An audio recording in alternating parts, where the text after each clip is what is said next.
Greetings, everyone, and welcome to today's program. This is the 17th episode of the Live Painting Channel, and I'm your host, Warren Stokes. I produce this program about every Sunday at 11 a.m. Pacific Time. Today's topic will be the topic of studying light. And it's a wonderful subject. I've often am struck by the fact that especially the French Impressionists, they didn't really study so much traditional art and traditional paintings as they did. They studied light. And today's painting is a continuation from our last session, which is a study of light. In fact, the painting is tentatively called Catching Sunlight. It's actually a moment in time that I captured in a photo briefly of my granddaughter, Marigold Star Olson. And the light was just streaming through the backyard, and I just saw this one moment, and I snapped a picture of it, which I have as a reference for this painting. And this is phase 2 of the painting.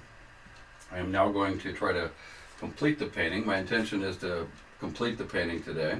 And what I have in mind is not messing too much with the light, because I really think I've captured the light here. And I'm going to finish up the face a little bit, and I'm going to work on some of the background elements, and we'll just see how it goes. Alright, so I've got a palette that's been established already. The palette consists of a combination of pigments. One, burnt umber, Payne's gray, red, cadmium red, and cadmium yellow. A little bit of this pink flesh tone for the effect of the portrait type of style. Of course, lots of titanium white. So let's get going. What I'm going to do right now is I'm going to work a little bit more on the background. The background, in effect, in this painting is... I've got to adjust my focus. There it goes. The background in this painting is intended to draw attention to the central element of the painting, and that central element is the light just beaming through and reflecting off Marigold's dress here. What I'm going to, and you might notice a few things about it. One, some of the elements of the painting are already sort of naturally pointing at or directing your eye to the point of the light coming in. So I'm going to enhance that a little bit. First of all, I think I'm going to go in and create a little bit of I'm going to actually reduce the number of elements in here by taking away a few. That's my liberty, what I can do as an artist. So I'm just going to pretty much take away these elements. I just think it got a little too busy, and I'm going to just paint over that.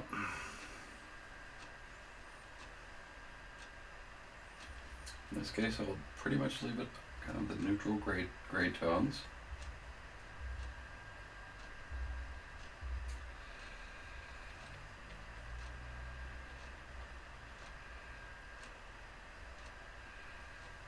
Sometimes I like to position my brush, my pinky finger kind of holding the canvas, so that I can get the little detail points like around the edge of that.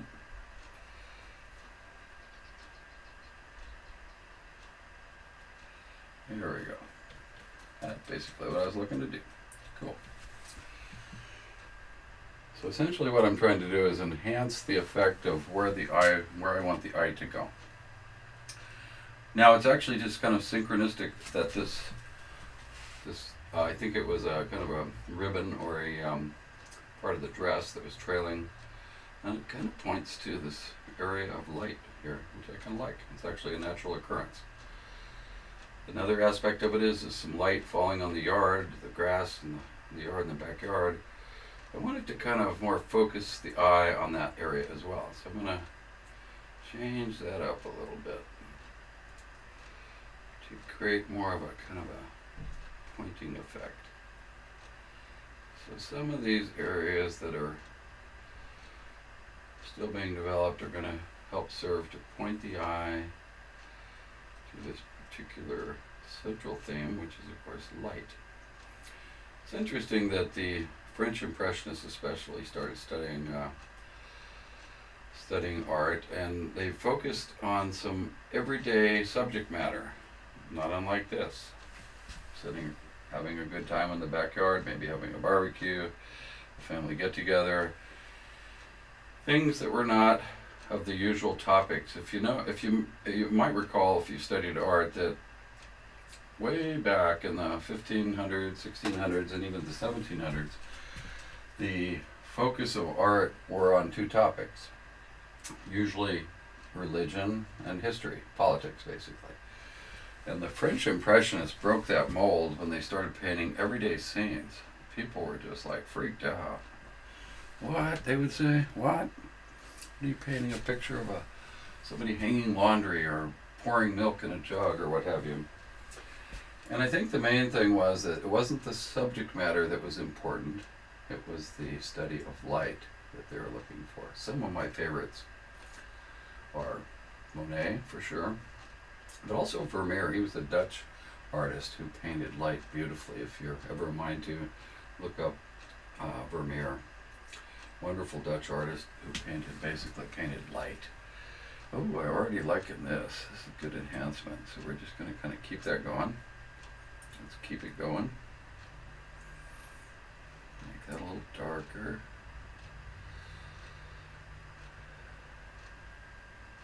And then I'm going to kind of stipple a little bit of interaction between the light on the lawn in the background and the shadows.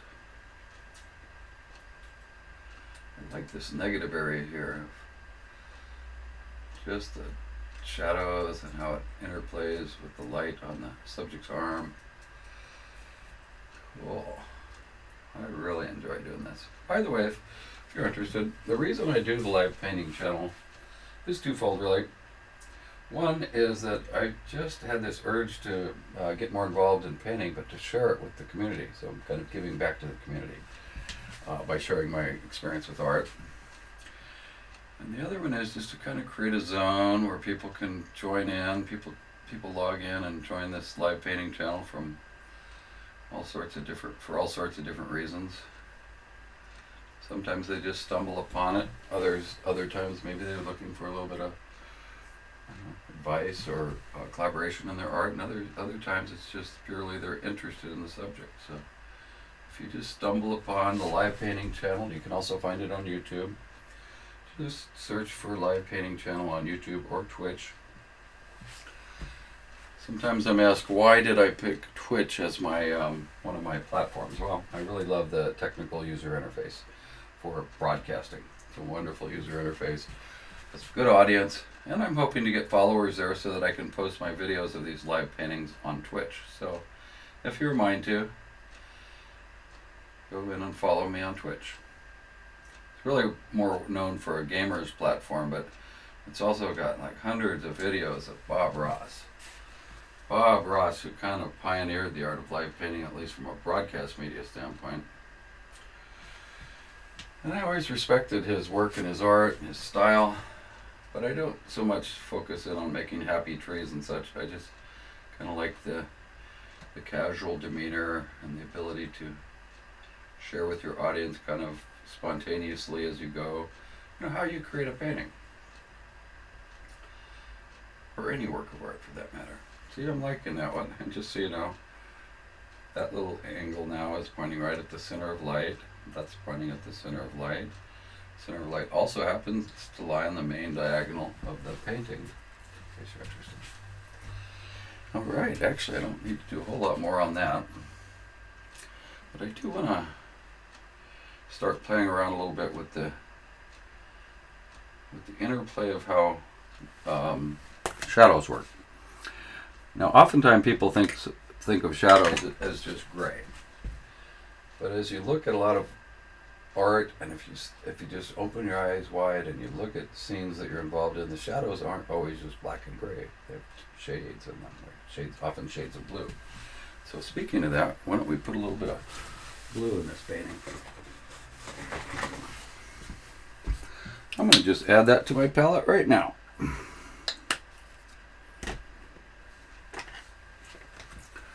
Mix up a little bit of blue, a little bit of white, tiny bit of the other colors that I've been putting into this particular painting. And I'm going to start putting in some of those little bluish shadows in here. Believe it or not, there's a lot of blue in this pigment. May not come over on the video all that well yet. I'll zoom in here a little later and show you some of the stuff. I'm going to put a little bit of that blue out here, even though it's mostly just gray and dark, just to kind of carry over the pigment. I'm going to put some more in here as the light plays with the grass. I don't know if light plays with the grass, but I think it does. Put some of that in here. Yeah, it's fun just creating stuff.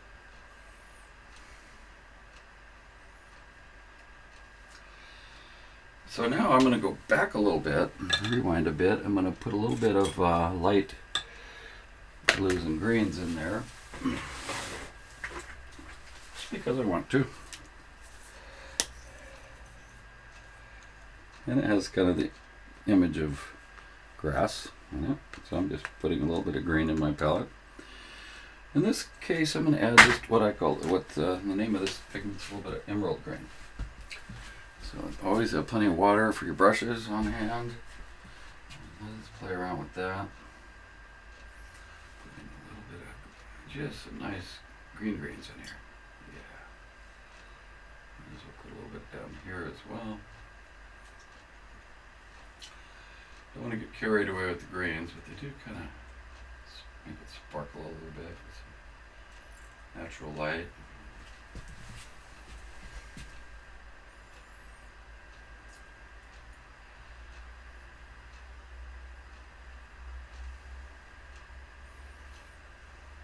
Dab a little bit of pure white into that, see what we come up with here. Yeah. Maybe I'm gonna do a little bit over here.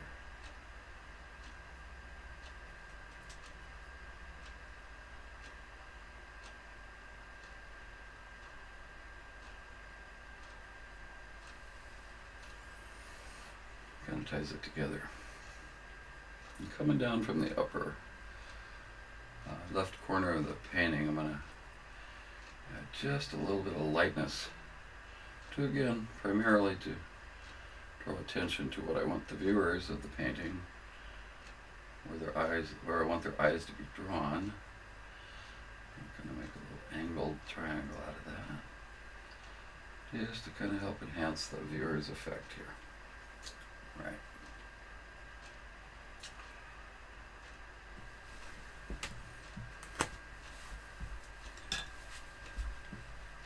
Sometimes you need to just step back and look at your painting and see how it's progressing.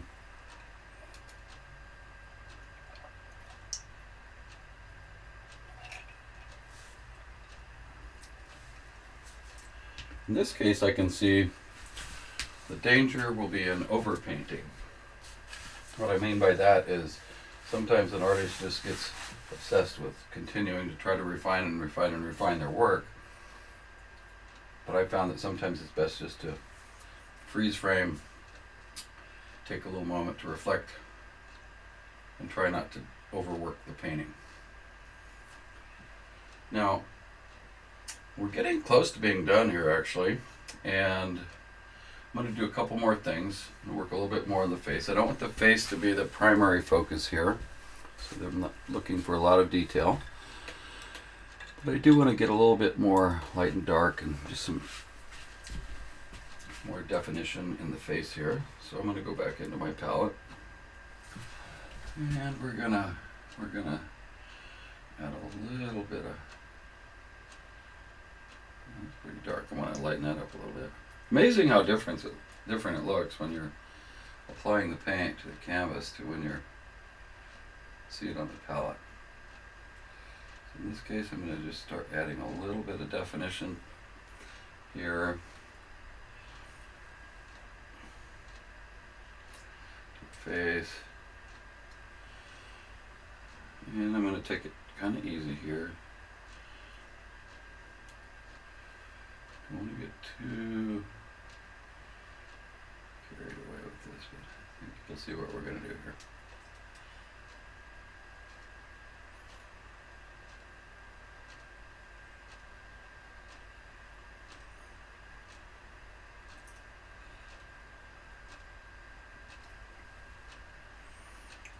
think I like that.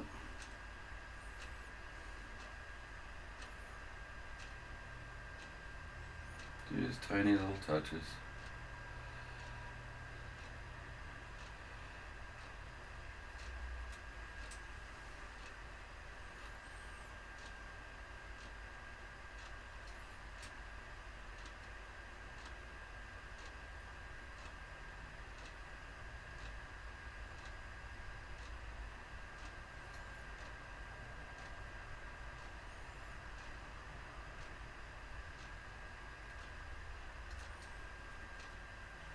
A little bit goes a long ways when you're doing painting here. Every little thing you do.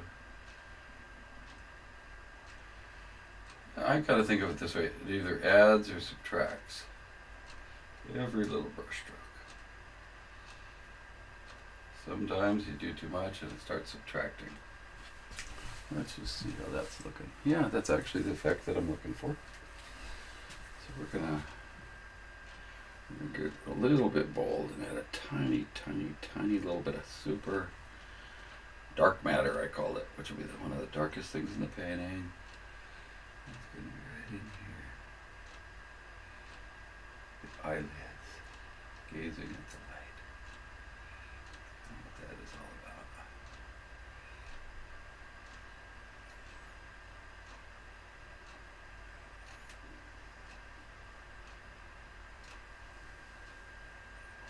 All right.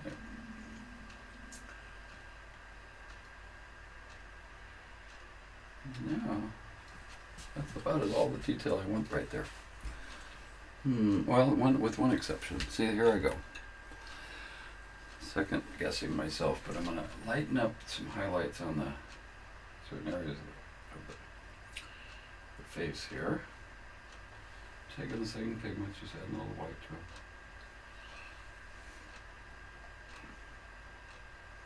I just want that area to pop just a little bit more.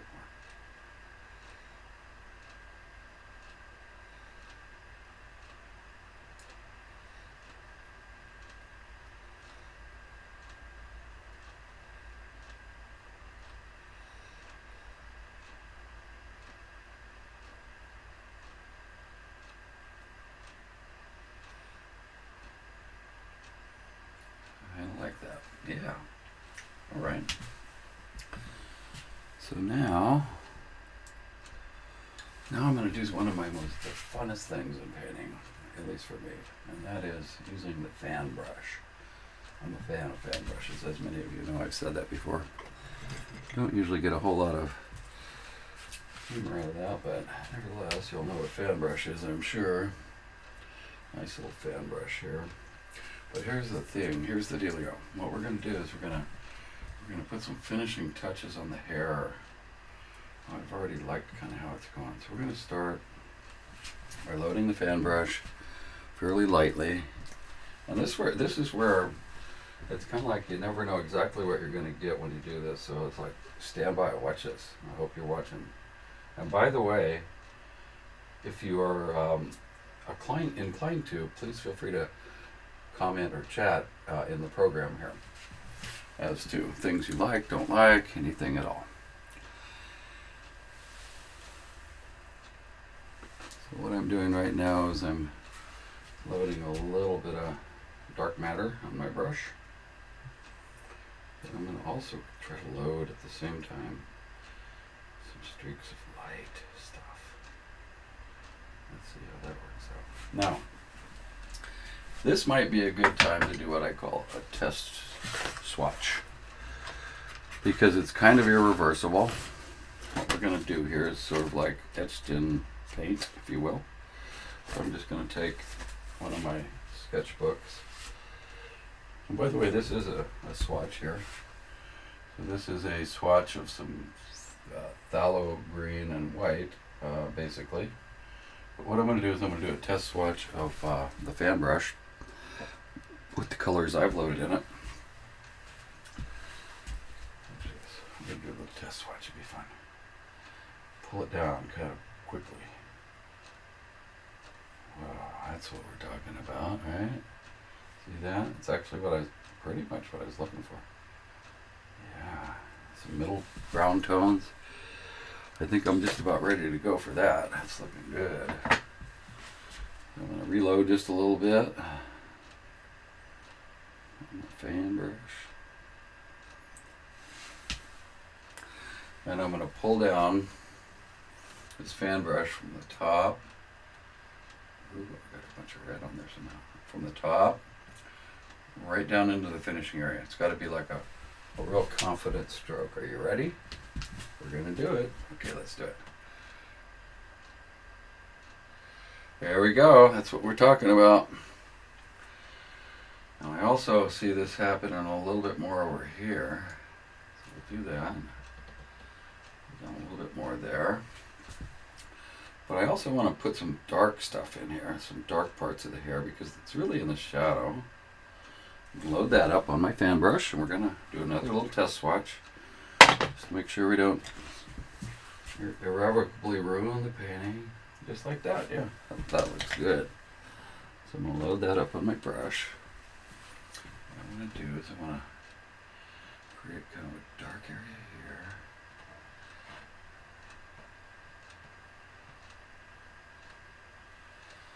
Yeah, just like that. Isn't that amazing? And we're going to pull that right down here. Also helps to kind of frame the face in this case. Nice. Sweet. Love it. I don't always love the paintings that I do, but this one I am starting to fall in love with, I must say. Okay.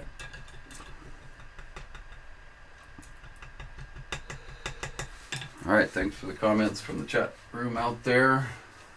Now I'm just going to take a moment to see what else we're going to do to this particular painting. We might actually have time to introduce my new topic coming up. The Emoto Magic Mug Painting Exercise. And I think we will, based on the time. So what we're going to do right now, though, is we got to step back and think. What else?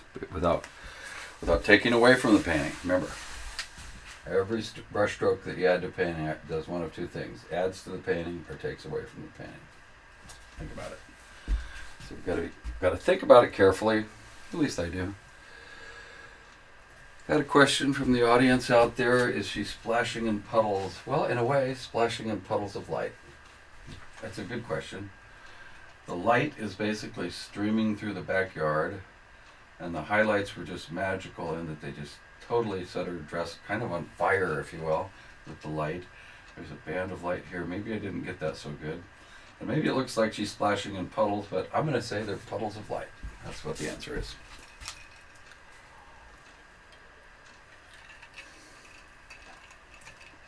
I have a trivia question for all the members of the audience today. And as you know, I do provide sometimes giveaways of artists, paintings actually, from the Live Painting channel, produced live, if you can answer the trivia questions.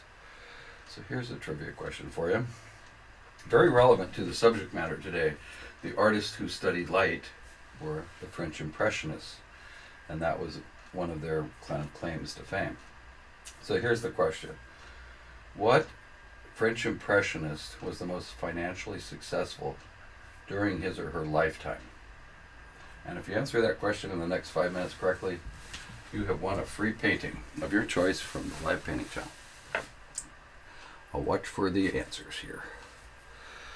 But I just had this little bit of inspiration to add some highlights to the hair that are going to be picking up the golden light. And I like this cad yellow for this job. In fact, it's so important, I'm just going to pick up a new palette. I always have 2 or 3 palettes more or less ready to go.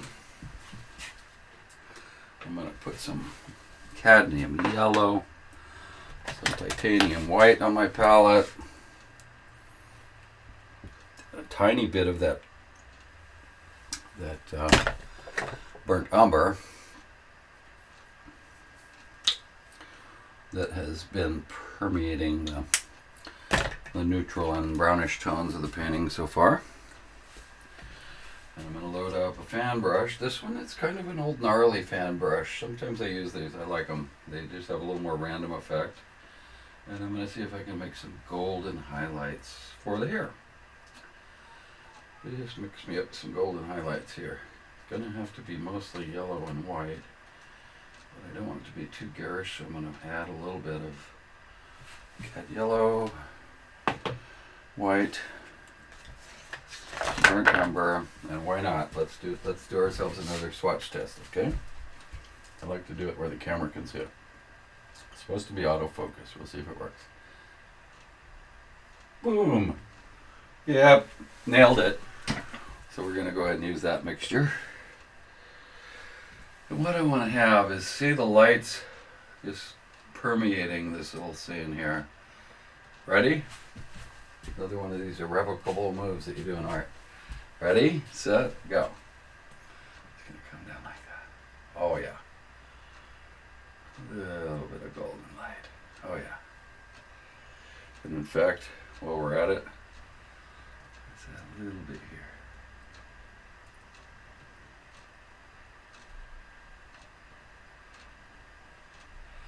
Yeah.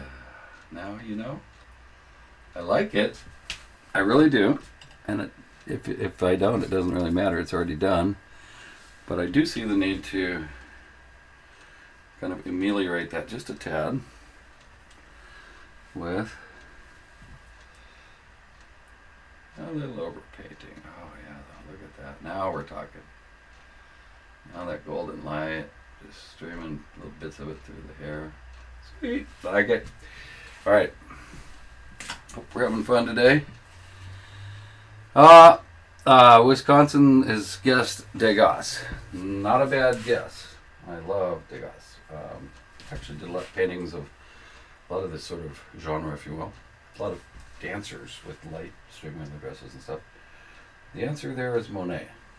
Claude Monet was the most financially successful French impressionist to be successful financially when he was still alive. For extra credit, not a free painting this time. Or maybe. But who was the French impressionist who generated the most income from his or her art after he or she died? I'll look for the answer on the chat panel.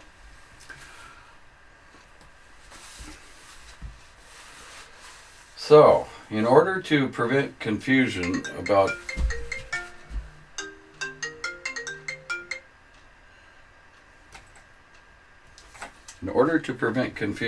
whether she's dancing in puddles. Hello. Hello. Hey, sorry, Mark. We were just seeing the new walls coming today, and we're kind of wondering about time. Just come on over whenever you're ready. I'm actually in the live painting channel right now, painting a picture of Amber, of Marigold, rather. Of Marigold? Marigold. Okay. We'll probably head over earlier than sorry. Yeah, we'll talk to you later. That was my daughter Amber inquiring about when to come over for the Emoto Magic Cup painting. I'm going to explain that in a moment, so for those of you who are wondering what the heck that is.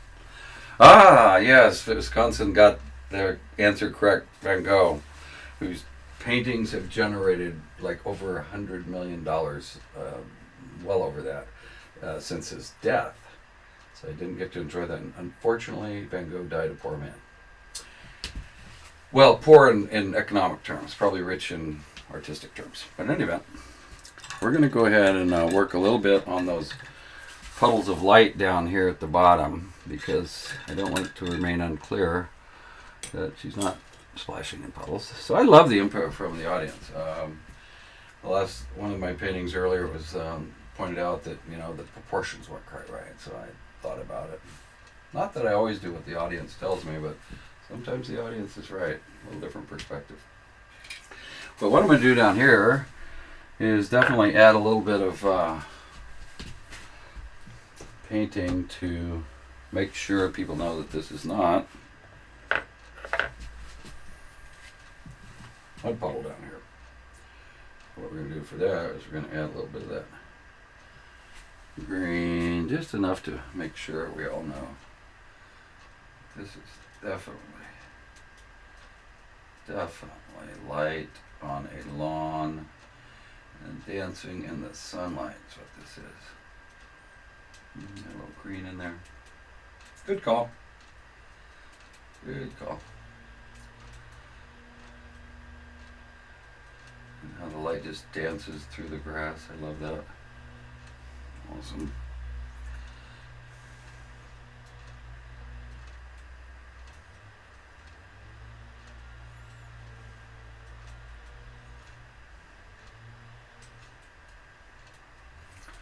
In this case, I don't want to take too much away from the main theme here, but in fact, I could use it to help kind of point to our main center of focus here. Some little lines, kind of doing that sort of thing. Yeah? Be amazed how often, if you study classical artists' work from all the different genres and time frames, how often the geometry is set up to point towards whatever it is you want to be the focus of the painting. In this case, it's that ball of light in the middle. So cool. I love this one. Anyway, we're going to add to that just a bit more over here.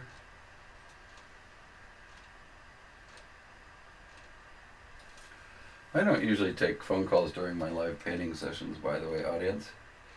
But this was my daughter, Amber. And she's coming over for this new experimental thing we're doing, which I'll describe here momentarily.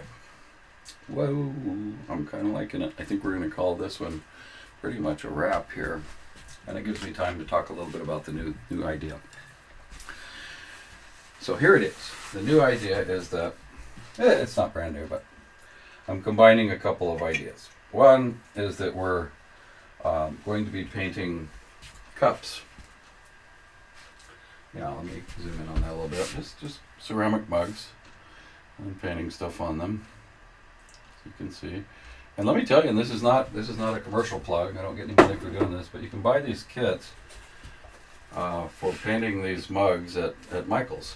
This is Michael's Art Supply. You probably get them other places for $3 to $4 each with the paint and everything. The mug, it's really pretty cool. I stumbled upon that the other day, and I decided I would try to incorporate that perhaps into a session of live painting channel. But all I'm doing now is introducing the idea. You might want to experiment around a little bit. But the cool thing is you can create your own painted mugs, and they're dishwasher safe and all that. But here's the thing. Is that when I call these the Emoto Magic Mugs, there's a Dr. Emoto who did a study on a very interesting thing, and it was the effect of words literally painted or printed on the container of water and what it did for those. And they found an amazing thing, and I'll post that online on YouTube for you to research more. It was actually included in my invitation today. But the idea is that you basically some positive affirmations, or maybe you just want to create some cool images, your favorite rock band logo, or anything you want. I'm going to try to, I'm going to put some, like, maybe some ideas of putting some landscapes on these, or even portraits. What a lot of fun. Anyway, that wraps up today's session, 17th episode of the Live Painting Channel, and I encourage you to tune back in every Sunday at 11 a.m. Pacific Time for more. I'm going to post my contact information for a moment in case you want to reach out. Thank you for joining us today, and have a great, awesome day.